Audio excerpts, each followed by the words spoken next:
El rugido del motor del Breguet 19 se mezclaba con el silbido del viento que atravesaba la cabina abierta. María Elena Vázquez ajustó sus gafas de vuelo mientras observaba el paisaje montañoso que se extendía bajo sus alas. El sol de octubre de 1937 teñía de dorado los campos de Castilla, pero la belleza del momento no podía ocultar la terrible realidad que se vivía en España. A los 26 años, María Elena se había convertido en una de las pocas mujeres piloto que servían en las fuerzas republicanas durante la Guerra Civil. Su cabello castaño, siempre recogido en un moño apretado bajo el casco de cuero, y sus ojos verdes que reflejaban una determinación inquebrantable, la habían convertido en una leyenda entre los soldados heridos que había rescatado en sus misiones de ambulancia aérea. Esa mañana del 23 de octubre, había recibido una orden que sabía que podría ser su última misión. El teniente coronel Mariano García, con el rostro marcado por meses de guerra, le había entregado personalmente las coordenadas escritas en un papel arrugado. Vázquez, tenemos a un grupo de nuestros hombres heridos tras las líneas enemigas. Están escondidos en una masía abandonada cerca de Brunete. Es territorio controlado por las tropas franquistas, pero es nuestra única oportunidad de sacarlos con vida. María Elena había estudiado el mapa durante horas. La zona estaba fuertemente vigilada por la aviación enemiga, y los campos de aterrizaje improvisados eran escasos. Pero cuando vio las fotografías de los 5 soldados heridos, algunos de ellos apenas muchachos de 18 años, supo que no podía negarse. Su mecánico, el viejo Sebastián, había revisado cada tornillo del avión esa madrugada. Señorita María Elena, le había dicho mientras limpiaba sus manos grasientas con un trapo. Este aparato la llevará hasta donde necesite ir, pero prométame que regresará. Mi hija pequeña siempre pregunta por la señorita piloto que vuela como los ángeles. El vuelo había transcurrido sin incidentes durante la primera hora. María Elena mantenía el avión a baja altitud, siguiendo el curso de los ríos y utilizando las montañas como cobertura natural. Había aprendido estos trucos durante meses de vuelos peligrosos, y su instinto le decía cuándo acelerar y cuándo reducir la velocidad para evitar ser detectada. Cuando finalmente divisó la masía abandonada, su corazón se aceleró. Podía ver las señales convenidas, 3 piedras blancas formando un triángulo cerca de la puerta principal. Los hombres estaban allí, esperándola. El aterrizaje fue perfecto, a pesar del terreno irregular. Tan pronto como las ruedas tocaron tierra, 5 figuras salieron corriendo desde la masía. 4 de ellos ayudaban al quinto, que tenía una pierna vendada y se apoyaba pesadamente en sus compañeros. «Señorita piloto», gritó uno de ellos, un sargento con el uniforme desgarrado. «Creíamos que no vendría nadie».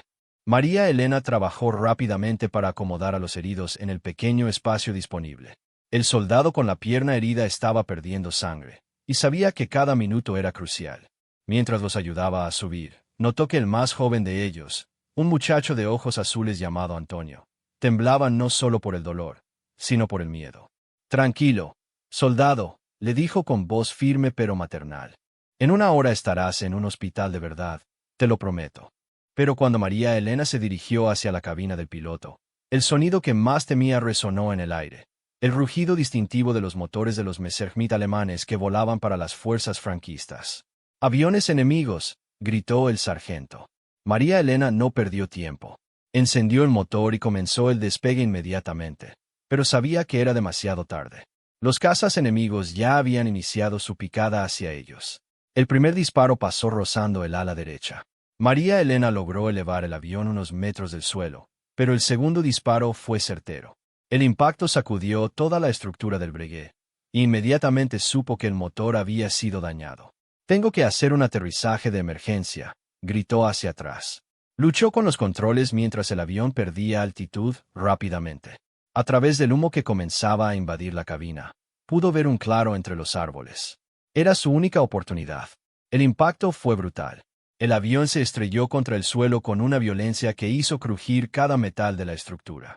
María Elena sintió un dolor agudo en la cabeza cuando su casco golpeó contra el tablero, y luego, todo se volvió negro.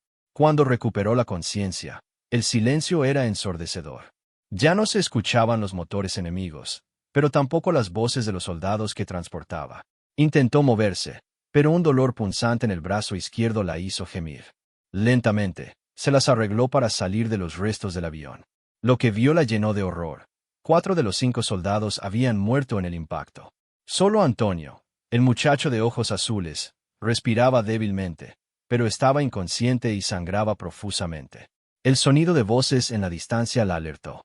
Eran voces en español, pero con acento andaluz. Tropas franquistas que se acercaban para investigar el accidente. María Elena tomó la decisión más difícil de su vida. No podía cargar con Antonio en su estado, y si la capturaban junto a él, ambos morirían. Con lágrimas en los ojos, tomó las placas de identificación del muchacho y las escondió en su chaqueta. Luego se alejó corriendo hacia el bosque denso que rodeaba el lugar del accidente. Desde su escondite entre los matorrales, observó cómo los soldados enemigos llegaban al lugar del accidente. Los vio examinar los cuerpos, discutir entre ellos, y finalmente, llevarse a Antonio, que aún respiraba.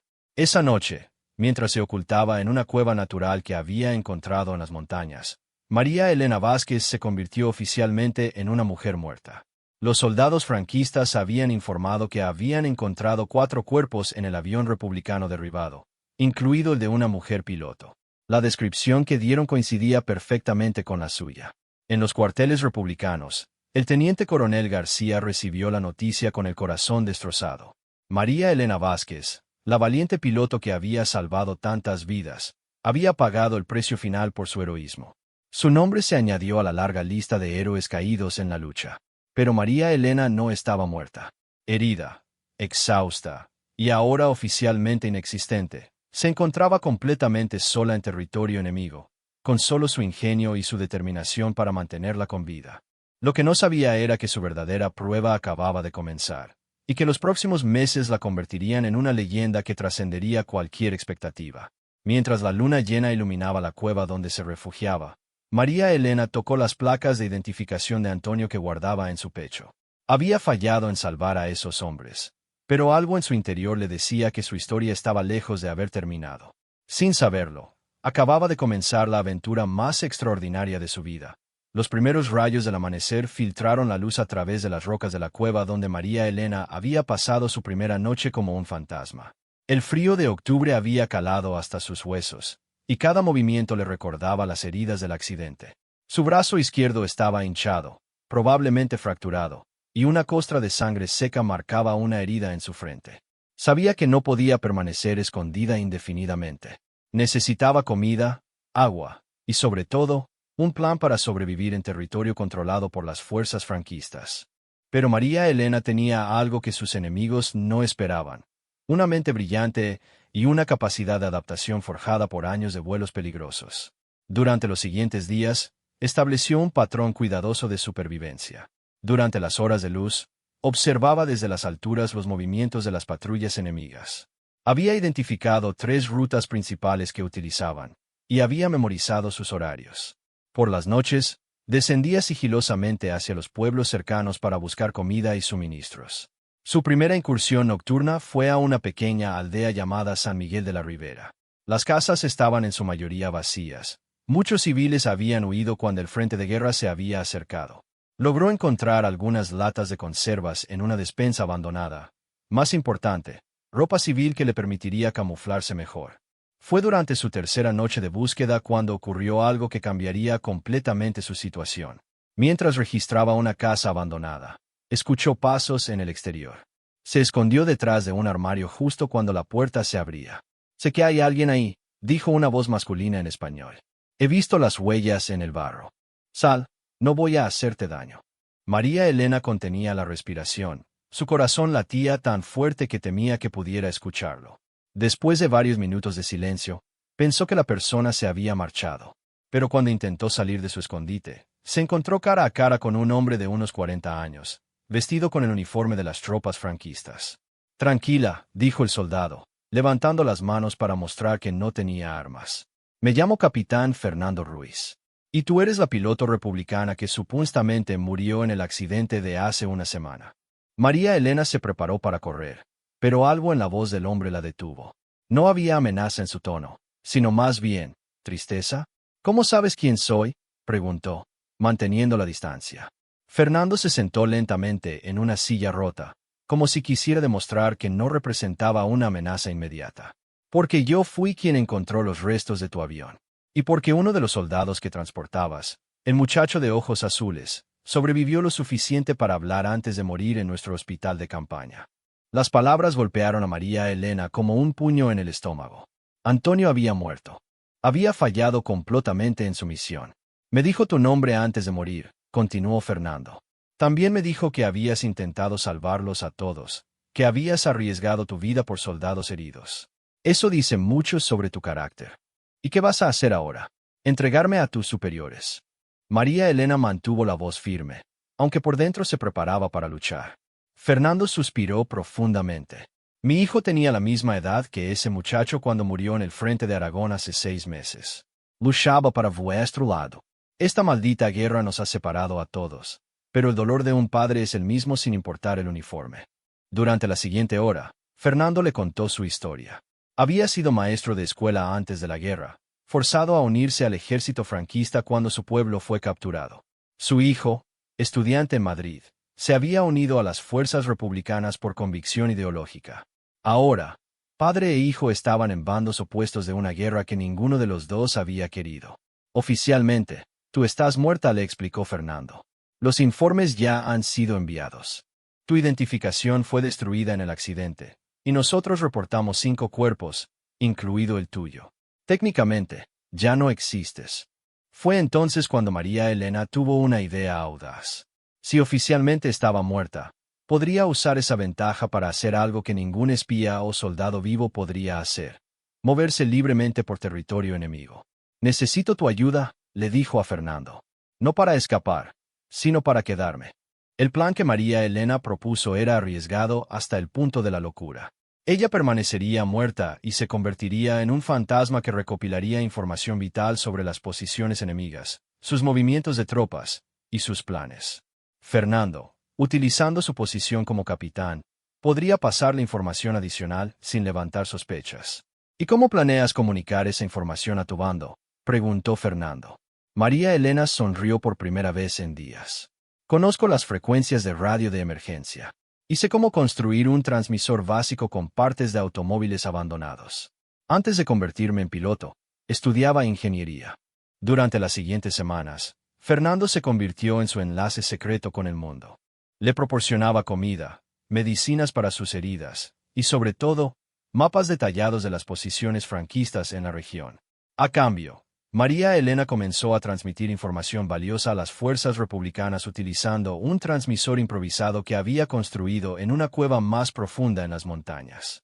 La información que María Elena proporcionaba era extraordinariamente precisa. Sabía exactamente cuándo y dónde se moverían las tropas enemigas, qué rutas de suministro utilizaban, y cuáles eran sus puntos débiles defensivos. Sus transmisiones, codificadas con claves que solo ella y sus superiores republicanos conocían, comenzaron a cambiar el equilibrio de poder en esa región del frente. Pero mantener la ilusión de estar muerta requería una disciplina férrea. María Elena solo se movía por las noches, evitaba cualquier contacto con civiles que pudieran reconocerla, y había desarrollado un sistema complejo de escondites en las montañas. Había perdido peso, su cabello había crecido y lo mantenía teñido de negro con barro y cenizas, cambiando completamente su apariencia. Una noche, mientras transmitía información sobre un convoy de suministros enemigo, Fernando llegó a su escondite con noticias alarmantes. Van a trasladarme, le dijo, claramente angustiado. Mis superiores han notado que las fuerzas republicanas parecen tener información muy precisa sobre nuestros movimientos en esta región. Sospechan que hay un espía, y están reorganizando todo el personal.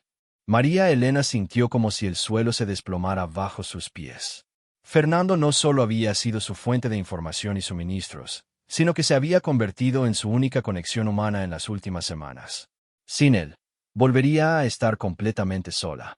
Tengo algo para ti antes de irme, continuó Fernando, sacando un pequeño paquete de su chaqueta. Documentos de identificación falsos. Te he registrado como Carmen Mendoza, una refugiada de un pueblo que fue destruido. Si alguna vez necesitas salir de las montañas, estos papeles te permitirán mezclarte entre los civiles. Esa noche, mientras veía alejarse a Fernando por última vez, María Elena se dio cuenta de algo extraordinario. En las semanas que habían trabajado juntos, 2 enemigos oficiales se habían convertido en aliados unidos por algo más fuerte que la política, la humanidad compartida en medio de la barbarie de la guerra.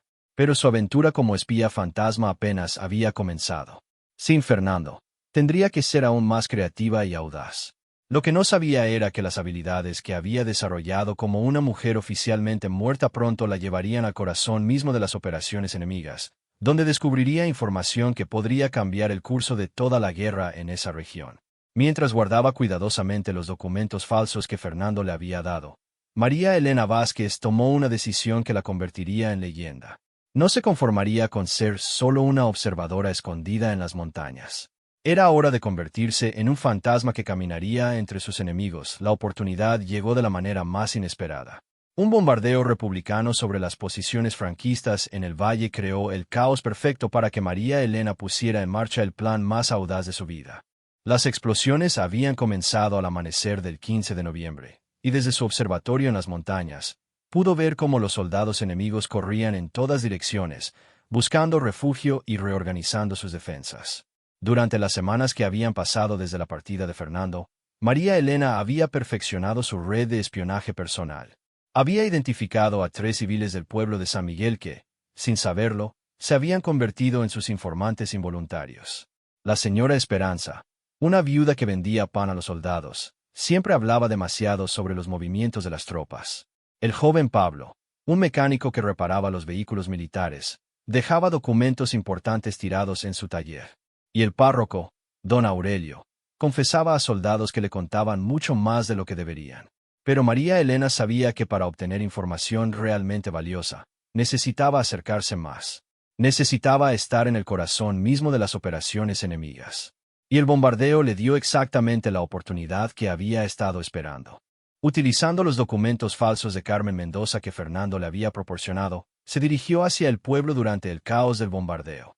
Su apariencia había cambiado drásticamente en las últimas semanas. Más delgada, con el cabello negro y la piel curtida por las noches al aire libre, apenas se parecía a la elegante piloto que había sido.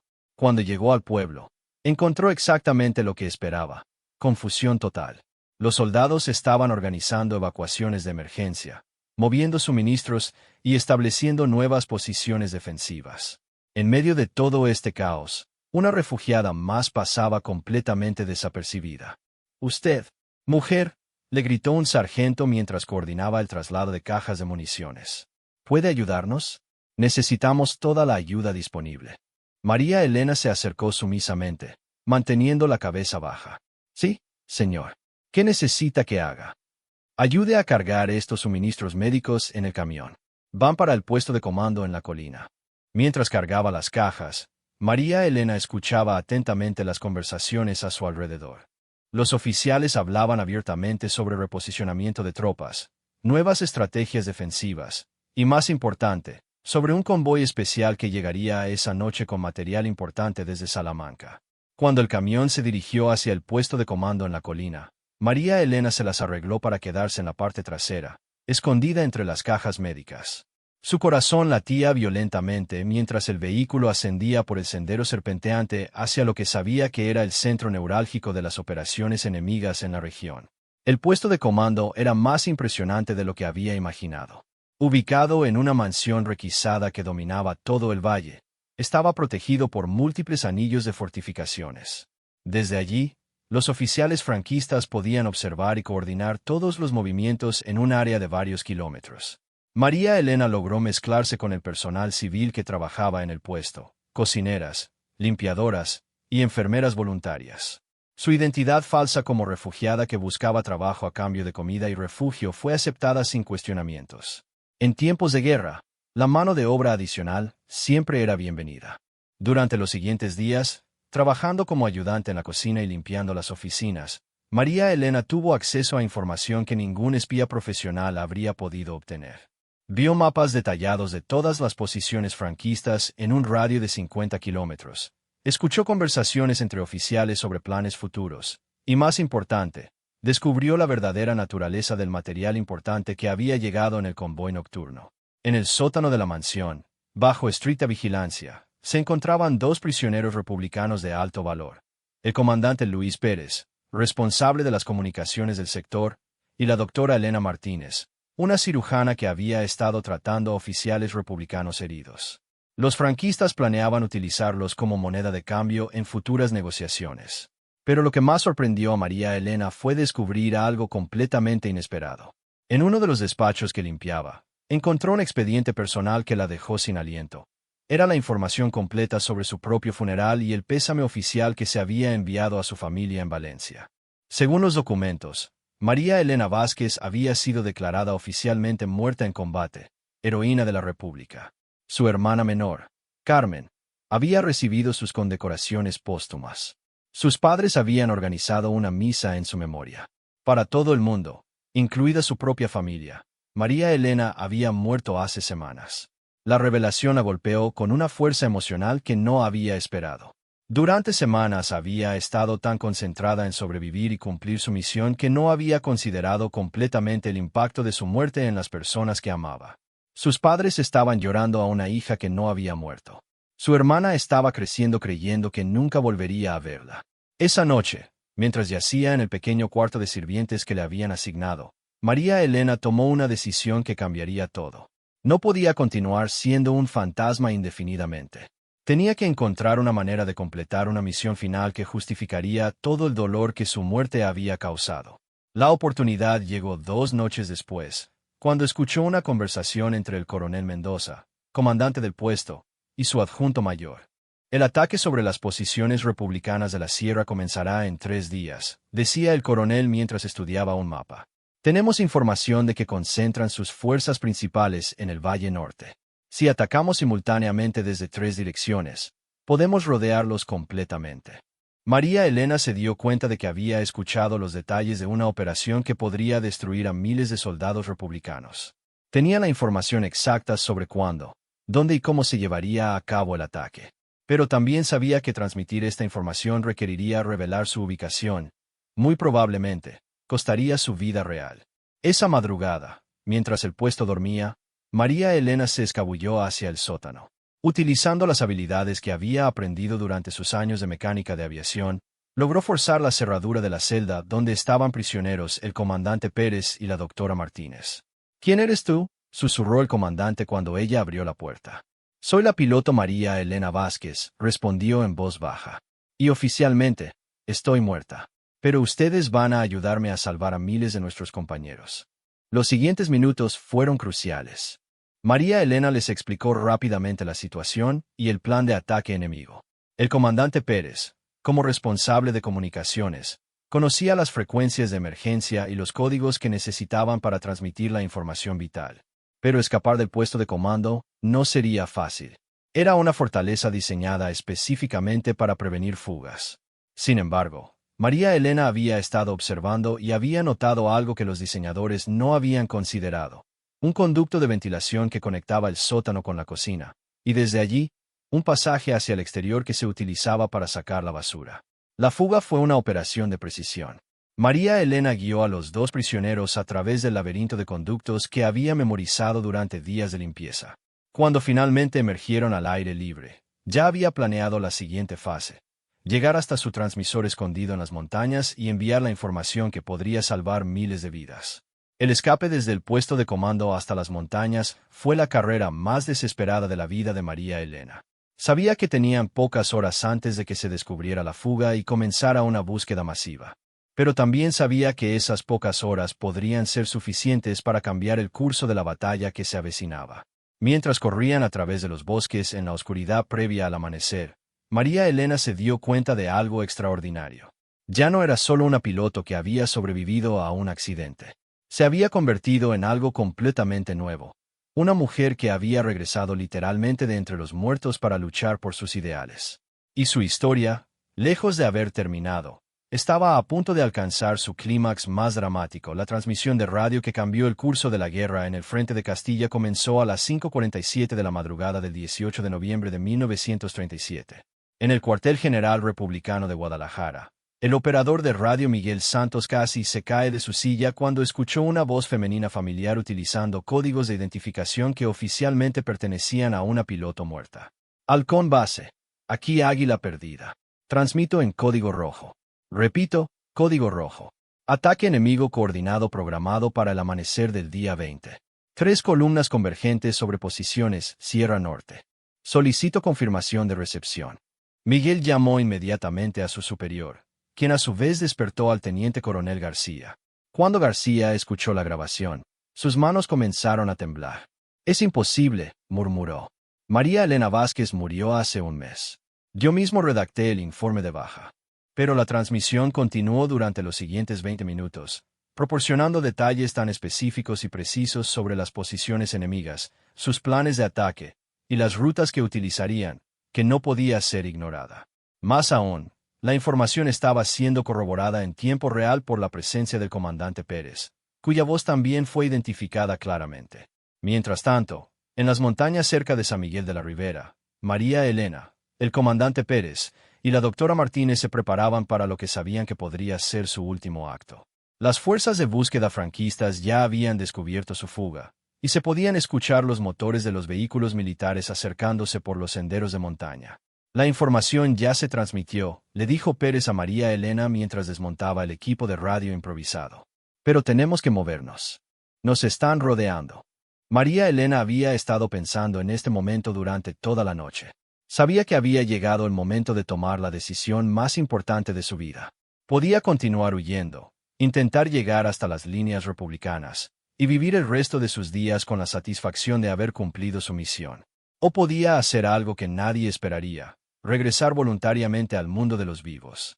«Comandante, doctora», dijo mientras guardaba cuidadosamente las placas de identificación de Antonio que había llevado consigo todo este tiempo. «Quiero pedirles un favor.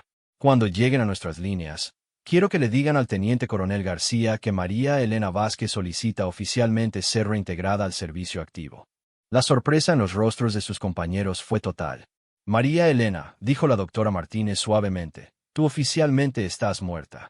Regresar significaría enfrentar un consejo de guerra por deserción, por no reportarte cuando sobreviviste al accidente». «Lo sé», respondió María Elena con una sonrisa que mezclaba tristeza y determinación. «Pero también sé que he aprendido cosas en estas semanas que podrían salvar muchas vidas más. Y sobre todo, he aprendido que estar muerta oficialmente me da una ventaja que ningún otro agente podría tener». El plan que María Elena propuso era audaz hasta el punto de parecer locura. Ella se entregaría voluntariamente a las fuerzas franquistas, pero no como prisionera fugitiva, sino como María Elena Vázquez resucitada, que había sobrevivido en las montañas después del accidente y finalmente había encontrado la manera de contactar con sus captores para rendirse. «Mi muerte oficial me convierte en la espía perfecta», explicó. «Los franquistas creerán que soy una piloto republicana derrotada que busca cambiar de bando. Nunca sospecharán que soy la misma persona que ha estado transmitiendo información durante semanas». La despedida fue emotiva. El comandante Pérez le entregó un pequeño medallón que había pertenecido a su esposa. «Para que tengas algo que te conecte con los vivos», le dijo. La doctora Martínez le dio un pequeño kit médico de emergencia, para que puedas cuidar de ti misma y de otros. Pero fue lo que María Elena les dio a ellos lo que los sorprendió más. Les entregó un diario detallado que había estado escribiendo durante sus semanas como fantasma, documentando no solo información militar, sino algo mucho más valioso: las historias humanas de ambos bandos, los actos de bondad en medio de la crueldad y la evidencia de que la humanidad persistía incluso en los momentos más oscuros de la guerra. «Esto es más importante que cualquier información militar», les dijo. «Cuando esta guerra termine, la gente necesitará recordar que no todos fueron monstruos, que hubo personas como el capitán Fernando que eligieron la compasión sobre la lealtad ciega». El reencuentro de María Elena con las fuerzas franquistas fue exactamente como había planeado. Se acercó a un puesto de control con las manos en alto, vestida con los harapos de una superviviente, y se identificó como la piloto republicana que había sobrevivido milagrosamente al accidente de octubre. Los soldados, sorprendidos por la aparición de una mujer que oficialmente había muerto semanas atrás, la llevaron inmediatamente ante sus superiores. La historia que María Elena contó fue una obra maestra de manipulación psicológica. Había sobrevivido herida en las montañas, había visto la futilidad de la causa republicana, y ahora deseaba colaborar con las fuerzas franquistas a cambio de clemencia. Lo que los oficiales franquistas no sabían era que María Elena había memorizado cada detalle de sus operaciones durante sus días en el puesto de comando. Ahora, desde su nueva posición como colaboradora republicana arrepentida, tenía acceso a información aún más sensible. Durante las siguientes semanas, María Elena se convirtió en una fuente invaluable de información para ambos bandos. Para los franquistas, Era una traidora republicana útil que proporcionaba información sobre las tácticas y posiciones de sus antiguos compañeros. Para los republicanos, se convirtió en la espía más exitosa de toda la guerra, transmitiendo detalles sobre cada movimiento enemigo. El sistema de comunicación que estableció era ingenioso. Utilizando su conocimiento de las frecuencias de radio y los horarios de las transmisiones franquistas, lograba enviar mensajes codificados intercalados con las comunicaciones militares normales. Para cualquier observador, parecían simples interferencias o errores de transmisión. Pero para los operadores republicanos que conocían sus códigos, eran información vital que salvaba vidas diariamente. La culminación de su trabajo llegó en diciembre de 1937, cuando logró obtener los planos completos de la ofensiva franquista de invierno. La información que transmitió permitió a las fuerzas republicanas preparar defensas que transformaron lo que debería haber sido una derrota aplastante en una victoria defensiva que prolongó la guerra en esa región por varios meses más. Pero el precio personal de vivir esta doble vida era enorme. María Elena se había convertido en una experta en mentir, en traicionar la confianza de personas que la trataban con amabilidad, y en mantener una fachada constante que ocultaba su verdadera lealtad. Cada día se volvía más difícil recordar quién era realmente bajo todas las capas de identidades falsas.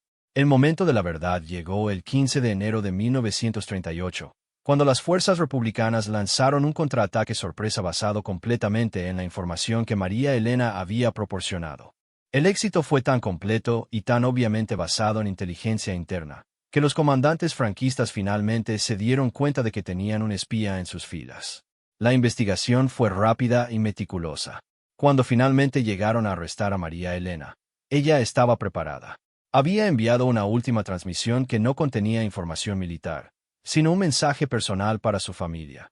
Para Carmen Vázquez, Valencia. Tu hermana María Elena está viva y te ama. Dile a nuestros padres que su hija murió como vivió, volando hacia algo en lo que creía. La piloto que regresó de entre los muertos finalmente va a casa. El juicio militar fue rápido. María Elena fue acusada de espionaje, traición y múltiples violaciones de las leyes de guerra. Pero cuando le pidieron que se declarara culpable o inocente, su respuesta sorprendió a todos los presentes. Me declaro culpable de ser leal a mis principios, dijo con voz firme. Me declaro culpable de creer que todas las vidas humanas tienen valor, sin importar el uniforme que lleven. Y me declaro culpable de demostrar que una mujer puede hacer cualquier cosa que se proponga, incluso regresar de entre los muertos. Su ejecución fue programada para el amanecer del 3 de febrero de 1938. Pero la noche anterior, algo extraordinario ocurrió. Un grupo de soldados franquistas, liderados por un oficial que había conocido al capitán Fernando, organizó una fuga que permitió a María Elena escapar hacia las líneas republicanas. Cuando finalmente llegó al cuartel general republicano en Guadalajara, el teniente coronel García no podía creer lo que veían sus ojos. La mujer que había estado llorando durante meses estaba frente a él, más delgada, con cicatrices nuevas, pero indudablemente viva. María Elena Vázquez reportándose para el servicio. Señor, dijo con una sonrisa que mezclaba agotamiento y triunfo. La reintegración no fue fácil. Técnicamente, María Elena había estado ausente sin permiso durante meses. Pero la información que había proporcionado y las vidas que había salvado hablaban por sí solas. Fue oficialmente reinstaurada con honores y promovida al rango de comandante. Durante los últimos meses de la guerra, María Elena continuó volando misiones de rescate, pero ahora con una perspectiva completamente diferente. Había visto la guerra desde ambos lados. Había experimentado la muerte oficial y el renacimiento literal, y había aprendido que el verdadero heroísmo no estaba en morir por una causa, sino en vivir para algo más grande que uno mismo. Cuando la guerra terminó en 1939, María Elena emigró a México, donde estableció una escuela de aviación para mujeres. Nunca habló públicamente sobre sus meses como espía fantasma, pero cada año, en el aniversario de su muerte oficial, visitaba una pequeña iglesia en Ciudad de México y encendía velas por todos los que habían muerto realmente en la guerra. Antonio el joven soldado, el capitán Fernando que había elegido la compasión, y las miles de personas de ambos bandos que nunca tuvieron la oportunidad de regresar de entre los muertos. Su historia se convirtió en leyenda, susurrada entre pilotos y contada en cantinas de veteranos. La piloto que había muerto y resucitado, que había caminado entre sus enemigos como un fantasma, y que había demostrado que incluso en la guerra más brutal, la esperanza y la humanidad podían sobrevivir. María Elena Vázquez vivió hasta los 93 años, y hasta el último día de su vida, conservó las placas de identificación de Antonio en una caja sobre su mesilla de noche, porque había aprendido que los verdaderos héroes son aquellos que cargan con los muertos para honrar a los vivos, y que a veces, la única manera de salvar el mundo es primero fingir que estás muerta.